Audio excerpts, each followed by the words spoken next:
Hello and welcome back to our video lecture series on chapter 12 electricity. बच्चों, आपको याद होगा हमारे प्रीवियस वीडियो लेक्चर में हमने डिस्कस किया था the topic which is resistances in series, और आज हम हमारे 9th वीडियो लेक्चर में रेजिस्टेंसेस इन पैरेलल के बारे में डिटेल में डिस्कस करने वाले हैं। So what do we mean by resistances in parallel? Let us try to understand. So बच्चों, आप यहाँ पर इस डायग्राम में देख सकते हैं we have two resistors R1 and R2। अगर आप ध्यान से देखेंगे तो हमारे दोनों रेजिस्टर्स के दो आर्म्स होते हैं, correct? You can observe arm 1 and 2 of R1 and arm 1 and 2 of R2। Okay, अगर हम इन दोनों रेजिस्टर्स के दोनों टर्मिनल्स को एक दूसरे से कनेक्ट कर देते हैं तो ऐसे कनेक्शन को हम कहते हैं पैरेलल कनेक्शन। ओके, आप देख सकते हैं इस डायग्राम में R1 और R2 दोनों एक दूसरे के फेस टू फेस मैनर में कनेक्टेड है। It would appear as if R1 and R2 are parallel to each other। इसलिए ऐसे कनेक्शन को हम पैरेलल कनेक्शन कहते हैं। अब अगर हम इस पैरेलल कनेक्शन को किसी सेल से कनेक्ट कर देते हैं और सेल का वोल्टेज V एज्यूम करते हैं तो यहाँ पर क्या होगा बच्चों? आप देख सकते हो हमारा जो सेल है उसके अपने खुद के दो टर्मिनल्स होंगे A एंड B, जहाँ पर A हमारा पॉजिटिव टर्मिनल है और B नेगेटिव टर्मिनल है। तो क्योंकि हमारा जो ये A जो कि हमारा पॉजिटिव टर्मिनल है ये R1 और R2 के एक एंड से कनेक्टेड है कुछ इस तरह से, सो ऑब्वियसली R1 और R2 के इस लेफ्ट हैंड साइड के एंड पर कौन सा पोटेंशियल बन जाएगा? Positive potential. मतलब R1 को भी प्लस मिल रहा है और R2 को भी प्लस मिल रहा है। वैसे ही जो सेल का जो B टर्मिनल है जो कि नेगेटिव टर्मिनल है, आप जैसे ही R1 और R2 के दूसरे एंड से कनेक्ट करेंगे तो आप देख सकते हो हमारा जो सेल का जो नेगेटिव टर्मिनल होगा वो R1 और R2 के राइट हैंड साइड की तरफ अवेलेबल हो जाएगा कुछ इस तरह से। ओके, सो जो कोई भी पोटेंशियल डिफरेंस हमारे सेल का होगा वही पोटेंशियल डिफरेंस हमारे R1 और R2 के अक्रॉस बन जाएगा। ओके, मान लेते हैं हमारे सेल का वोल्टेज है 1 वोल्ट, तो R1 के अक्रॉस भी कितना पोटेंशियल डिफरेंस होगा? 1 वोल्ट, और R2 के अक्रॉस भी कितना पोटेंशियल डिफरेंस होगा? 1 वोल्ट।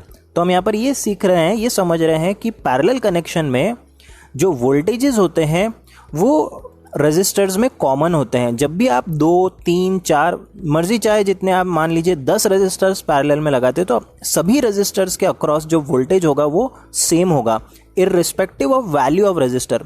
चाहे R1 1 ओम का हो, R2 2 ओम का हो, whatever may be the value of resistors, अगर वो पैरेलल में कनेक्टेड है तो उनके अक्रॉस वोल्टेज हमेशा सेम रहेगा और जो सेल का वोल्टेज रहेगा वही वोल्टेज उन सभी रेजिस्टर्स को कैरी फॉरवर्ड हो जाएगा। So in simple words, the potential of the cell which is A and B will be available across both the resistors R1 and R2। दूसरी चीज़ नोट करने वाली बच्चों यहाँ पर ये है कि ऑल्दो यहाँ पर R1 और R2 को जो वोल्टेज V मिल रहा है वो दोनों को सेम मिलेगा, बट जब सेल से करंट एमिट होगा तो ये जो करंट जब दो रेजिस्टर्स में फ्लो होने की कोशिश करेगा तो ये जो करंट I होगा ये दो पाथ में डिस्ट्रीब्यूट हो जाएगा। करंट I का कुछ पोर्शन R1 में फ्लो होगा in the form of let us say current will be I1, और करंट I का कुछ पोर्शन R2 में फ्लो होगा in the form of let us say current I2, such that I1 plus I2, correct, I1 plus I2 will be equal to I।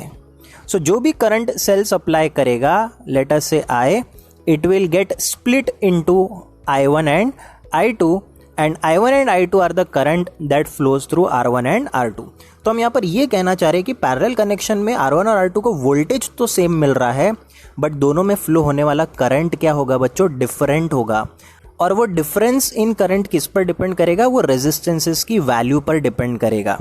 मान लेते हैं R1 है हमारा 1 ओम का और R2 है हमारा 2 ओम का, तो क्योंकि R2 का रेजिस्टेंस ज़्यादा है तो एज्यूम करते हैं कि जो सेल है वो 3 एम्पियर का करंट सप्लाई कर रहा है, तो R2 में जो करंट जाएगा वो कम जाएगा बिकॉज R2 का रेजिस्टेंस ज़्यादा है, और R1 में जो करंट पास होगा वो ज़्यादा वैल्यू का पास होगा बिकॉज R1 की जो वैल्यू है रेजिस्टेंस की वो कम है। सो हम एक एग्जाम्पल एज्यूम कर सकते हैं कि अगर सेल 3 एम्पियर का करंट सप्लाई कर रहा है तो R2 में करंट लेटर से 1 एम्पियर का फ्लो होगा और R1 में लेटर से 2 एम्पियर का फ्लो हो सकता है, इट डिपेंड्स। ओके, तो करंट की शेयरिंग आप ध्यान से देखेंगे, यहाँ पर हमने सिर्फ एक हाइपोथेटिकल एग्जाम्पल लिया है। क्वालिटेटिवली अगर हम इसे समझने की कोशिश करें तो जो करंट डिस्ट्रीब्यूट होता है it depends upon the resistance value. जिस रेजिस्टर में रेजिस्टेंस की वैल्यू कम होगी वहाँ करंट का शेयर ज़्यादा फ्लो होगा, और जहाँ पर रेजिस्टेंस की वैल्यू ज़्यादा होगी वहाँ करंट कम फ्लो होगा। सो इन जनरल पैरेलल कनेक्शन की जो कैरेक्टरिस्टिक फीचर है वो कुछ इस तरह से है। जब आप मल्टीपल रेजिस्टर्स को पैरेलल में लगाते हो तो हर रेजिस्टर के अक्रॉस वोल्टेज तो कॉमन होता है बट करंट उनमें म्यूचुअली डिस्ट्रीब्यूट हो जाता है। So now how do we define a parallel connection? Two resistors are said to be in parallel if they have both the terminals in common and hence have a common potential. Okay. So now let us derive the formula of resistance in parallel. अब अगर आप इस diagram में देखेंगे तो हमारे पास 3 resistors है R1, R2 and R3। ये तीनों पैरेलल में कनेक्टेड है अक्रॉस अ बैटरी। करेक्ट, आप बैटरी देख सकते हो, करंट मेजर करने के लिए एमीटर है। ओके, और ये क्योंकि तीनों रेजिस्टर्स में जो वोल्टेज बनने वाला है वो सेम बनने वाला है, इसलिए हमने यहाँ पर एक ही वोल्ट मीटर का यूज़ किया है जो हमने तीनों के अक्रॉस कॉमन में लगा दिया है। ओके, पैरेलल कनेक्शन में वोल्टेज सेम होता है, चाहे R1, R2, R3 की कोई भी वैल्यू हो, V की तो वैल्यू सेम रहेगी तीनों में।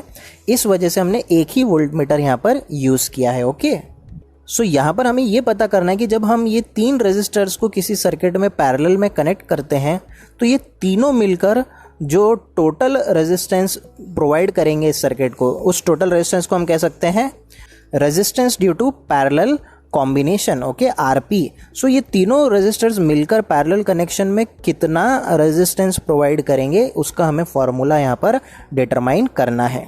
तो जैसा आप जानते हो बच्चों की जो भी करंट हमारा बैटरी जो सप्लाई करेगा वो 3 हिस्सों में बट जाएगा in the form of I1, I2 and I3 such that I is equal to I1 plus I2 plus I3। इसी चीज़ को ध्यान में रखते हुए हमें यहाँ पर डेरिवेशन को स्टार्ट करना है। सो आप यहाँ पर देख सकते हैं the total current is I and this total current is the sum of the separate currents that will pass through R1, R2 and R3 such that I is equal to I1 plus I2 plus I3। और ये I1, I2, I3 क्या है? These are the current flowing through R1, R2 and R3। अब आपको पता है Ohm's law का formula होता है V is equal to IR। सो आप जानते हैं V is IR, करेक्ट। अब क्योंकि ये हमारा एक्सप्रेशन I वाला एक्सप्रेशन है तो हम I को ओम्स लॉ के हिसाब से कैसा लिख सकते हैं? I is nothing but V divided by R। तो ये जो V बाय R का फॉर्मूला है ये तीनों फॉर्मूले हम अबाव इक्वेशन में इंसर्ट कर देंगे। So I1 will be the current flowing through R1, तो I1 का फॉर्मूला हो जाएगा V by R1। I2 will be the current flowing through R2, तो I2 का फॉर्मूला हो जाएगा V by R2। Similarly I3 जो R3 से पास होगा उसका फॉर्मूला हो जाएगा V बाय R3। आप देख सकते हो ये जो तीनों एक्सप्रेशंस हमने यहाँ पर लिखे इसमें V को हमने सबस्क्रिप्ट नहीं लगाया, हमने V को सिर्फ V ही रखा है क्योंकि V यहाँ पर क्या है? V is the voltage supplied by the battery, और यही वोल्टेज कैरी फॉरवर्ड हो रहा है R1, R2 और R3 को, तीनों रेजिस्टर्स को कैरी फॉरवर्ड हो रहा है। पैरेलल कनेक्शन में वोल्टेज जो है वो बढ़ता नहीं है, वो as it is carry forward होता है, वोल्टेज कॉमन होता है। ओके, जो डिस्ट्रीब्यूट होता है वो होता है करंट। यहाँ पर वोल्टेज तीनों में कॉमन है जो कि बैटरी का वोल्टेज है। ओके, तो इसलिए V को हम यहाँ पर सबस्क्रिप्ट नहीं लगा रहे। अब ये जो V by R1, V by R2, V by R3 की वैल्यू है हम यहाँ पर इस इक्वेशन में इंसर्ट कर देंगे। तो आप देख सकते हो हमें कुछ इस तरह से एक्सप्रेशन मिलेगा। सो हमने I1 plus I2 plus I3 की जगह हमने लिख दिया V by R1 plus V by R2 plus V by R3। साथ ही साथ अगर आप देखेंगे ये I क्या है? ये I जो है ये है हमारा total current supplied by the battery. तो इस I के लिए भी एक्सप्रेशन हम कैसे लिखेंगे? V बाय R ही लिखेंगे, where I is total current supplied by battery, where V is total voltage supplied by battery and R is the total resistance of the 3 resistors taken together। और इस total resistance को हम कहते हैं RP, parallel combination resistance of 3 resistors। तो हमने इसलिए यहाँ पर LHS में I की जगह यहाँ पर आप देख सकते हैं हमने लिख दिया V बाय RP।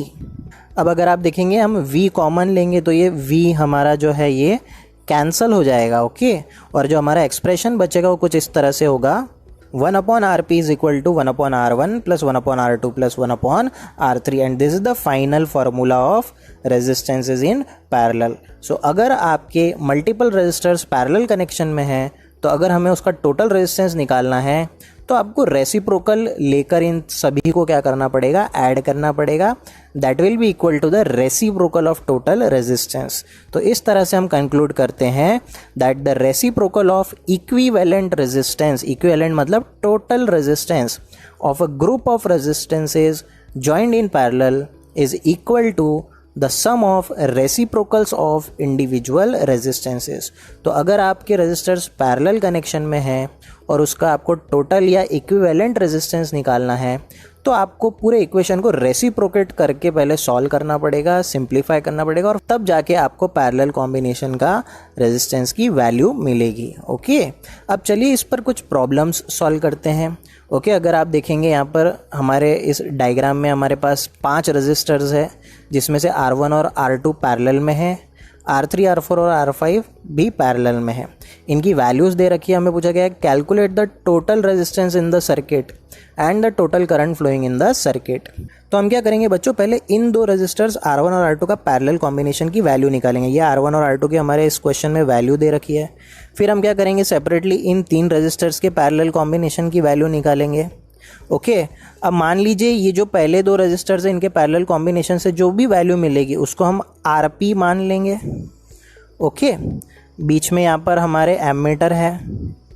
वैसे ही इन 3 पैरेलल कॉम्बिनेशन की रेजिस्टेंस की वैल्यू को हम RP' मान लेंगे। ओके, और ये दोनों किससे कनेक्टेड है, किसी सेल या बैटरी से कनेक्टेड है। अब अगर आप ध्यान से देखेंगे ये RP और RP' एक दूसरे के साथ सीरीज़ कनेक्शन में है, ये पैरेलल में नहीं है एक दूसरे के साथ, ये सीरीज़ में। आप देखोगे RP का एक टर्मिनल बैटरी के प्लस से लगा है और RP' का दूसरा टर्मिनल बैटरी के माइनस से लगा है। और ये ध्यान से अगर आप देखेंगे तो जो भी करंट बैटरी से निकलेगा वो RP से होकर जाएगा और वही करंट RP' से भी होकर जाएगा। तो RP और RP' में फ्लो होने वाला करंट सेम रहने वाला है। और जब किसी सर्किट में करंट सेम रहता है तो उस कनेक्शन को हम सीरीज कनेक्शन कहते हैं। तो इसलिए RP और RP' सीरीज में है। ओके, तो पहले आप पैरेलल के फॉर्मूला से R1 R2 का RP निकालोगे और फिर R3 R4 R5 का RP' निकालोगे और RP और RP' को आप सीरीज के फॉर्मूले से ऐड कर दोगे और टोटल रेजिस्टेंस निकाल लोगे। ओके, सो कुछ इस तरह से हम टोटल रेजिस्टेंस निकालने वाले। So let us begin. सो आप देख सकते हैं कि हम R1 10 ओम और R2 40 ओम करेक्ट, इन दोनों का पैरेलल कनेक्शन से हम फॉर्मूले से टोटल रेजिस्टेंस निकाल रहे हैं। तो 1/R' is equal to 1/10 plus 1/40 correct. तो आप देखोगे 1/10 plus 1/40 is equal to 1/RP या फिर आप बोलिए 1/R', जो लिखना है आप लिख सकते हैं। अब अगर आप इसका यहाँ पर LCM लेकर सॉल्व करोगे तो LCM लेकर इसका आंसर आ जाएगा 5/40। ओके, सो 5/40 जो है ये आपका फाइनल आंसर नहीं है। प्लीज़, आप ये कॉमन मिस्टेक करते हैं बोर्ड एग्जाम में। आप देखिए आपका LHS क्या, आपका LHS 1/R' है। ओके, तो आपको पहले जो भी आपका आंसर आएगा वो रेसिप्रोकेटेड फॉर्म में आंसर आ रहा है। तो 1/R' आपका 5/40 है। तो R' कितना होगा, R' होगा 40/5। ओके, और 40/5 होता है आपका 8 ohm and 8 ohm is the final answer of parallel combination of R1 and R2। So इन दोनों का जो टोटल रेजिस्टेंस निकल रहा है वो कितना आ रहा है, 8 ओम आ रहा है। ओके, वैसे आप इन तीनों का टोटल रेजिस्टेंस निकालेंगे तो आप देख सकते हो R3 R4 R5 की वैल्यूज़ हमें दे रखी है। तो आप यहाँ पर आप देख सकते हैं 1/R" जो कि आपका RP है, it is 1/30 plus 1/20 plus 1/60। LCM लोगे तो आपको मिलेगा 6/60। ओके, सो LCM लेने से आपको इसका जो सम मिल रहा है वो कितना मिल रहा है, 6/60। भूलना मत, 6/60 इज 1/R'। तो R" कितना होगा, 60/6, जो कि फाइनली होगा आपका 10 ओम्स। सो इन तीनों का टोटल रेजिस्टेंस कितना आ रहा है, 10 ओम्स। इन दोनों का टोटल रेजिस्टेंस कितना आ रहा है, 8 ओम्स। अब ये दोनों कौन से कनेक्शन में है, सीरीज कनेक्शन में। ये दोनों एक दूसरे के साथ सीरीज कनेक्शन में। ओके, अब इन दोनों को हमें ऐड करना है। सो ऐड करने से 10 + 8 कितना हो जाएगा, 18 ohms. So this is the solution of first part of the question. Total resistance हो गया 18 ओम्स। अब करंट निकालने के लिए आपको ओम्स लॉ लगाना पड़ेगा। तो जैसा आप जानते हैं क्वेश्चन में हमें दे रखा है वोल्टेज बैटरी कितना दे रहा है, 12 वोल्ट, और टोटल रेजिस्टेंस सर्किट का कितना है, 18 ओम। तो आपके पास V भी है, आपके पास R भी है, आप I निकाल सकते हो using the formula V/R। 12/18 which is 0.67 ampere. So this is the solution of your question. Very important question. Let us go for the next question. How can three resistors of 2 ohm, 3 ohm and 6 ohm be connected to give a total resistance of 4 ohm and a total resistance of 1 ohm? तो देखिए बच्चों, हमें यहाँ क्या पूछा जा रहा है, हमारे पास 3 रेजिस्टर्स दिए, इन तीनों के मदद से हमें एक 4 ओम का रेजिस्टेंस बनाना है और इन तीनों के मदद से हमें 1 ओम का रेजिस्टेंस बनाना है। तो हम इन तीनों को कनेक्ट कैसे करेंगे ये हमें पूछा जा रहा है। अब अगर बच्चों आप इन तीनों को सीरीज़ में कनेक्ट करते हो, तो सीरीज़ में कनेक्ट करोगे तो इन तीनों को आपको सिर्फ ऐड करना है। तो ऐड करने से 2 + 3 + 6 अगर आप देखेंगे तो ये हो जाएगा आपके लिए 11 ओम। तो अगर आप इन तीनों को सीरीज़ में लगाओगे तो आपका टोटल रेजिस्टेंस 11 ओम बनेगा। बट हमें बनाना कितना है, हमें बनाना है 4 ओम या फिर हमें बनाना है 1 ओम। तो तीनों को सीरीज़ में लगाने से हमारा प्रॉब्लम का सलूशन हमें नहीं मिल रहा है। अब मान लीजिए बच्चों, अगर हम इन तीनों को पैरेलल में लगाते हैं, तो पैरेलल में लगाने से क्या होगा, आप देख सकते हैं 1/RP आपको मिलेगा 1/2 + 1/3 + 1/6। अगर आप इन तीनों का एलसीएम लेने की कोशिश करेंगे तो आप देख सकते हैं मैं इसका एलसीएम कैसे ले रहा हूँ। This becomes 3 + 2 + 1 / 6। ओके, ये मैंने एलसीएम ले लिया। आई होप आपको एलसीएम लेना आता है। यहाँ पर हम मैथमेटिक्स नहीं सीख रहे हैं, ये आई एक्सपेक्ट कि आपको एलसीएम लेना आता है। आप फ्रैक्शंस को आप ऐड करके सॉल्व कर सकते हो यूजिंग एलसीएम। ओके, सो अगर आप देखोगे इसका आंसर आ जाएगा 6/6। किसका आंसर आ रहा है, भूलना मत, 1/RP का आंसर 6/6 आ रहा है, मतलब 1/RP इज 1। तो RP कितना हो जाएगा, आपका RP हो जाएगा 1 ओम। ओके, तो आप देख रहे हो अगर हम तीनों को पैरेलल में लगाते हैं तो हमारा टोटल रेजिस्टेंस आता है 1 ओम। और आप देख सकते हो हमारे क्वेश्चन का सेकेंड पार्ट हमारा सॉल्व हो सकता है इस टेक्निक से। तो अगर आप इन तीनों रेजिस्टर्स को पैरेलल में लगाते हो तो आप एक 1 ओम का रेजिस्टेंस क्रिएट कर सकते हो। तो हमारा सेकेंड पार्ट तो सॉल्व हो चुका है, अब हमें फर्स्ट पार्ट सॉल्व करना है। ओके, एक ट्रिक याद रखना बच्चों कि अगर आपको कुछ सेट ऑफ रेजिस्टर्स क्वेश्चन में दिए हैं ऑलरेडी और उनके मदद से आपको कोई रेजिस्टेंस की वैल्यू क्रिएट करनी है, तो आप चेक करिए कि जो कोई भी वैल्यू आपको क्रिएट करनी है, जैसे हमें यहाँ पर 1 ओम क्रिएट करना है, चेक करिए आप क्या ये क्रिएट करने वाली वैल्यू इन तीनों वैल्यू से कम है या नहीं। अगर आप देखेंगे हमें 1 ओम बनाना है और 1 ओम जो हमें बनाना है, this 1 ohm is less than 2 ohm, this 1 ohm is also less than 3 ohm and this 1 ohm is also less than 6 ohms. Correct.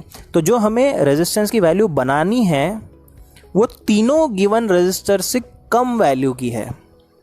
तो ये डायरेक्ट हिंट है बच्चों कि आपको इन तीनों को पैरेलल में लगाना पड़ेगा। बिकॉज पैरेलल कनेक्शन की सबसे खास बात यह है कि आप कोई भी 2 रेजिस्टर्स को पैरेलल में लगाओगे तो जो नया रेजिस्टेंस बनेगा, जो आप कैलकुलेट करोगे, वो दोनों से कम बनेगा। Let us take an example.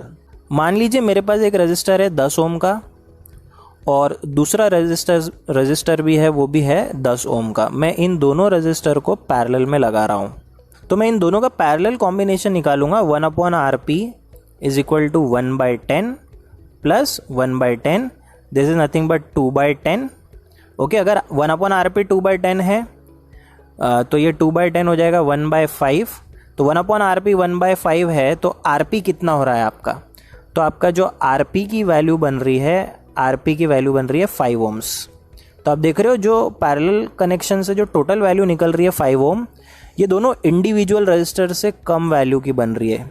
Okay, तो पैरेलल कनेक्शन क्या करता है बच्चों, टोटल रेजिस्टेंस को घटाने की कोशिश करता है। तो यहाँ पर इस क्वेश्चन में भी जो हमसे पूछा जा रहा है 1 ओम, ये 1 ओम की वैल्यू 2 से भी कम है, 3 से भी कम है, 6 से भी कम है।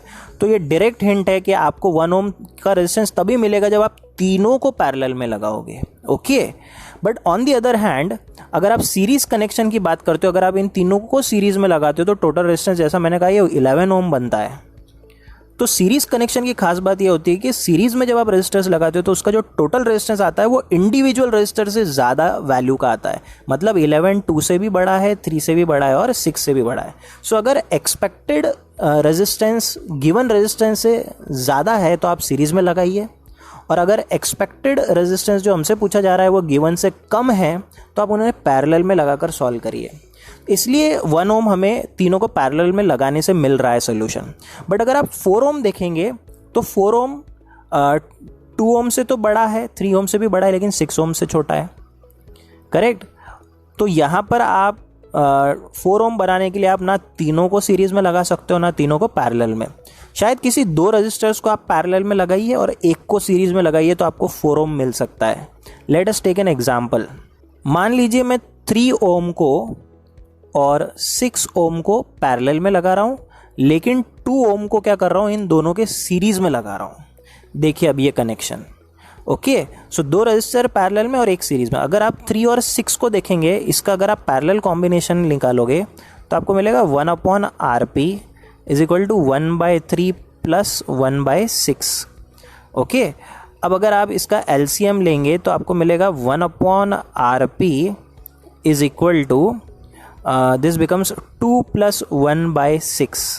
This is nothing but 3/6 and this is nothing but 1/2.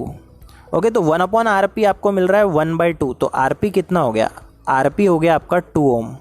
Okay, so in 2 registers का जो पैरेलल कनेक्शन है 3 और 6 ओम का, इसके पैरेलल कनेक्शन की वैल्यू कितनी आ रही है, 2 ओम आ रही है। ओके, सो इन दोनों का टोटल रेजिस्टेंस तो हमें मिल गया 2 ओम। अब ये 2 ओम इस 2 ओम के साथ सीरीज़ में है तो ये दोनों हो गए सीरीज़ में। सो 2 + 2 कितना हो जाएगा, 4 ओम हो जाएगा, जो हमें पूछा जा रहा है। ओके, सो 4 ओम कैसे बनेगा, 3 और 6 को पैरेलल में लगा दीजिए और 2 को सीरीज़ में लगा दीजिए। तो ये प्रॉब्लम आपको कुछ स्मार्टली इंटेलिजेंटली सॉल्व करना पड़ेगा। इंपॉर्टेंट क्वेश्चन है, ये बोर्ड एग्जाम में बन सकता है। सो हम इसको कैसे सॉल्व करेंगे, 4 ओम सॉल्व करने के लिए जैसा मैंने कहा 2 ओम को आप सीरीज़ में लगाइए और 3 और 6 को आप पैरेलल में लगाइए। तो यहाँ पर आप देख सकते हो ये पैरेलल कनेक्शन का फॉर्मूला है। जैसा कि आप जानते हैं कि 1/RP होता है 1/R1 plus 1/R2, general formula ये है। तो ये हो जाता है, अगर आप 1/R1 प्लस 1/R2 को क्रॉस मल्टीप्लाई करोगे तो आपको मिलेगा R1 plus R2 upon R1 into R2। This is nothing but 1/RP। अगर आप दोनों साइड को रेसिप्रोकेट करोगे तो आपको मिलेगा RP is equal to R1 into R2 upon R1 plus R2। तो ये पैरेलल कनेक्शन का फॉर्मूला आप देख सकते हो यहाँ पर, R2 into R3 upon R2 plus R3। तो ये 3 और 6 को मैंने पैरेलल में लिया, उसका फॉर्मूला, प्लस R1 क्या है 2 ओम, जिसको मैंने सीरीज़ में लिया था। तो हम यहाँ डायरेक्ट सॉल्व कर रहे हैं। तो आप देख सकते हो मैंने 3 और 6 को पैरेलल के फॉर्मूले से सॉल्व किया और 2 को मैंने डायरेक्टली ऐड किया, सीरीज़ में है, तो टोटल रेजिस्टेंस मुझे 4 ओम मिल रहा है। ओके, इस सोल्यूशन में आप चाहो तो आप डायग्राम भी ड्रॉ कर सकते हो बच्चों, इसे सपोर्ट करने के लिए। डायग्राम्स का भी अपना वेटेज होता है, मैंने यहाँ ड्रॉ नहीं किया, बट आप कुछ इस तरह से डायग्राम ड्रॉ कर सकते हो। Okay, for your understanding and reference, even in board exam. यहाँ पर 2 लेबल कर दीजिए, 2 ohm, 3 ohm and 6 ohm. So this becomes the solution of first part of the question. For the second part, जैसे मैंने कहा सेकंड पार्ट तो बहुत easy है। 1 ओम तो पैरेलल में लगाने से, तीनों को आप पैरेलल में लगा दीजिए। आप देखिए यहाँ पर हमने सॉल्व किया है, तीनों को पैरेलल में लगाने से आपको 1 ओम मिल जा रहा है, बहुत ही सिंपल तरीके से। इसके लिए भी आप डायग्राम बना सकते हो, 2, 3 और 6 को आप पैरेलल में ड्रॉ करके शो कर सकते हो। Okay, so this is the solution of this question. Thank you and stay tuned for the next video lecture.